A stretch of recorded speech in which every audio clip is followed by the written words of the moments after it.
is this? Tabletop Island, huh? Let's see what this is all about. Flying in on Fireball Island, we have Vul-Kar.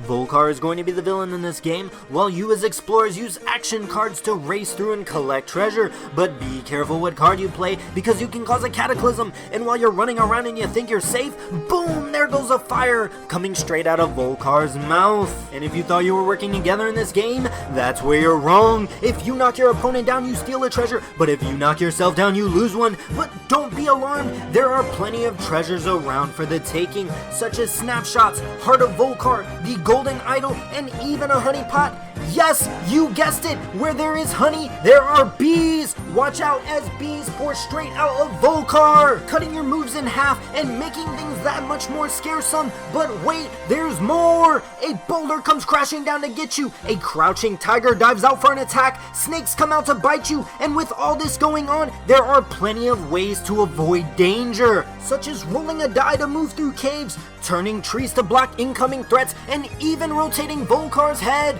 Now don't get too comfortable, because there are 3 different paths they still launch from, and you don't get to choose, Vul-Kar does. And that, my friends, is Fireball Island.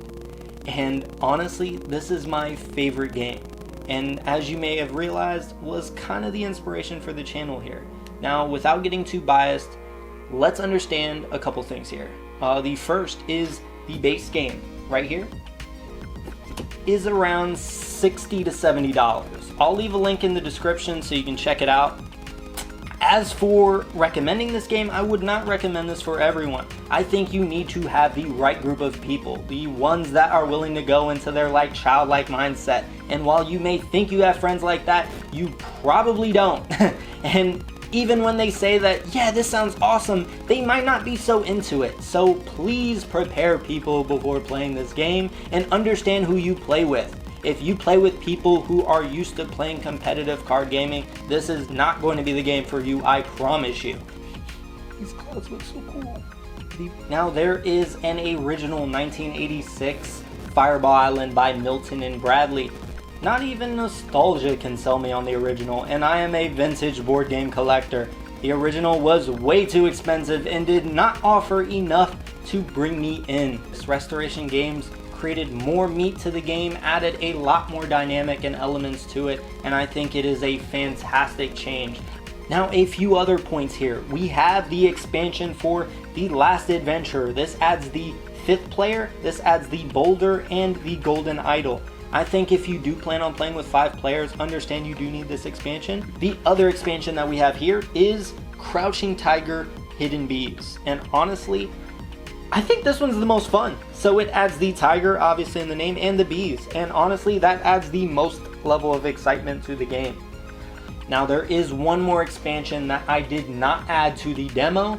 I personally have not played it, and that is Wreck of the Crimson Cutlass. And a lot of people seem to talk a lot of bad things about it, but it looks beautiful, and it adds gems and a lot of other jewels there that are worth a lot of points.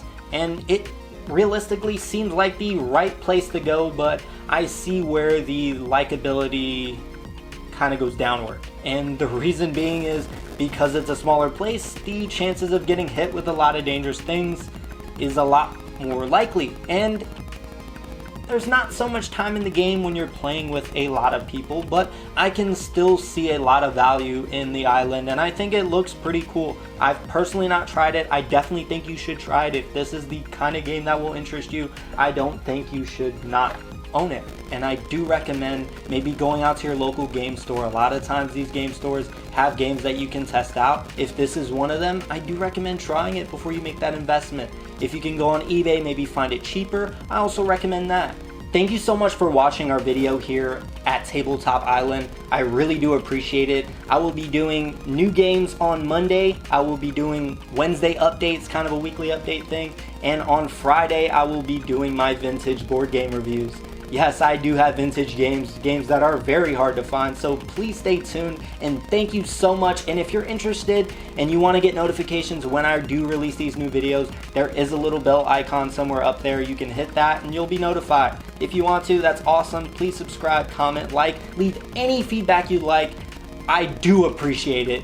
Thank you so much, guys.